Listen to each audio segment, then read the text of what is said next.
43.8 degree Celsius এবং সেই সাথে যশোরের পার্শ্ববর্তী চুয়াডাঙ্গাতে আমরা 43.7 ডিগ্রি তাপমাত্রা রেকর্ড করেছিলাম এবং সেই সাথে আমরা গতকাল ঢাকাতে আমরা তাপমাত্রা রেকর্ড করেছি সর্বোচ্চ যেটা ঢাকাতে 38.6 ডিগ্রি সেলসিয়াস।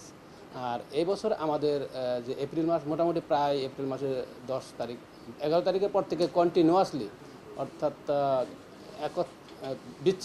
অবিচ্ছিন্নভাবে যে তাপদাহ চলছে সেই তাপদাহ আজও অব্যাহত থাকবে দেশের অনেক জায়গাতে। আমরা আশা করছি আগামীকাল থেকে অর্থাৎ আগামীকাল 2রা মে আমরা আশা করছি দেশের তাপমাত্রা অনেক জায়গাতে কমে যাওয়ার সম্ভাবনা আছে এবং সেই সাথে দেশের অনেক জায়গাতে বৃষ্টিপাতের সম্ভাবনা আছে। বিশেষ করে দেশের উত্তর এবং উত্তর পূর্বের যে জেলাগুলো সেই জেলাগুলো থেকে প্রথম বৃষ্টিপাত শুরু হওয়ার সম্ভাবনা বেশি।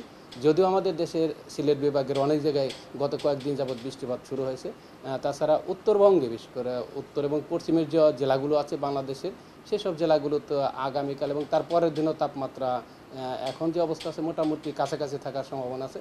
তবে তা বাদ দিয়ে অর্থাৎ পশ্চিমের যে অংশগুলো আছে তা বাদে বাকি যে অঞ্চলগুলো আছে সেই অঞ্চলগুলোতে আমরা আশা করছি আগামীকাল থেকে তাপমাত্রা কমে যাবে এবং দেশের বিভিন্ন জায়গায় বিচ্ছিন্নভাবে হলো বৃষ্টিপাত শুরু হবে এবং এখনকার বৃষ্টিপাত যখন হবে তো সেই বৃষ্টিপাত কিন্তু ঝড়ো বাতাস সহ দমকা বাতাস সহ বজ্রপাত সহ এবং শিলাবৃষ্টি সহ হওয়ার সম্ভাবনা আছে এবং ক্রমান্বয়ে এই বৃষ্টিপাতের সম্ভাবনা আগামী 4-5 দিন পর্যন্ত 5-6 দিন পর্যন্ত অব্যাহত থাকবে এবং তাপমাত্রা মোটামুটি সহনশীলতার মধ্যে আসবে। তবে আশা করা যাচ্ছে যে আমরা মোটামুটি ভালো একটা কন্ডিশনের দিকে চলে যাচ্ছি 5-6 দিনের জন্য।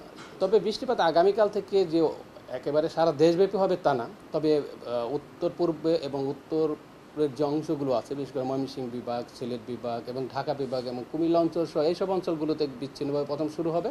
তারপর ক্রমান্বয়ে পরবর্তী যে তারিখগুলো আছে পরবর্তী দিনগুলো আছে সেইগুলোতে সারা দেশে আস্তে আস্তে বৃষ্টিপাতের প্রবণতা বৃদ্ধি পাবে। আর এখনকার বৃষ্টিপাত হলে কিন্তু বেশিরভাগ ঝড় বাতাস হয়, বজ্রপাত হয়, শিলাবৃষ্টি হয়ে থাকে।